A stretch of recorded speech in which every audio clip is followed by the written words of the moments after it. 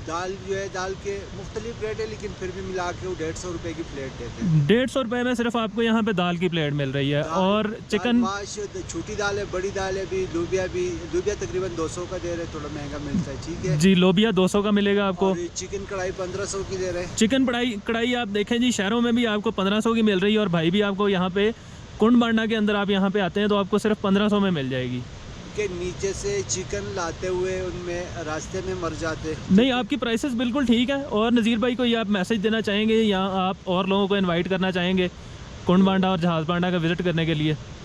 तो हमारी तो कोशिश है, हम तो कोशिश कर रहे हैं कि लोग आए यहाँ, क्योंकि ऊपर जो हमने गेस्ट हाउस बनाया है वो 2002 में बना है, और अभी की जगह जो तकरीबन 5 साल से डेवलप हुई है, अभी चल रहे हैं इसमें, अभी आस्ता आस्ता कैंपिंग बढ़ भी रही है यहाँ पे। चलें जी, नज़ीर भाई ने आपको बताया है कि ऊपर भी फैसिलिटीज़ क्रिएट हो रही हैं और यहाँ पे भी उन्होंने कैंटीन क्रिएट की हुई है। अब ये भी लेट हो रहे हैं और मुझे भी देर हो रही है। ये एक बात हो रही है कि यहाँ पे बाथरूम वगैरह, टेंट और कमरे यहाँ पे अवेलेबल हैं। जी, यहाँ पे कुंड बांडा में भी बाथरूम, टेंट और कमरे भी अवेलेबल हैं। आप जब भी आएंगे तो ये यहाँ पे लोग आपको एंटरटेन करने के लिए मौजूद होंगे। और अभी के लिए नज़ीर भाई, अल्लाह हाफिज़। कुंड बांडा में कैंपिंग करने का और रुकने का दिल कर रहा है, लेकिन हालात और मौसम कुछ इस तरह का है कि ना तो अब यहाँ पे कैंपिंग की जा सकती है और ना रुका जा सकता है। जैसे अभी मैंने आपको नज़ीर भाई से मिलवाया है, नज़ीर भाई भी अपना सारा सामान पैक करके और खच्चरों पे उसे लोड करके तो वापस जा रहे हैं अपने घर की तरफ।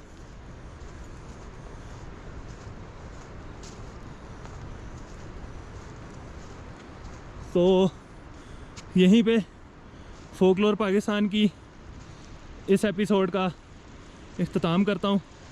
और आपसे एक रिक्वेस्ट ये भी है कि काइंडली कमेंट्स के अंदर फीडबैक दिया करें, ताकि जो चीज़ें इम्प्रूव करने वाली हैं उनको इम्प्रूव किया जा सके।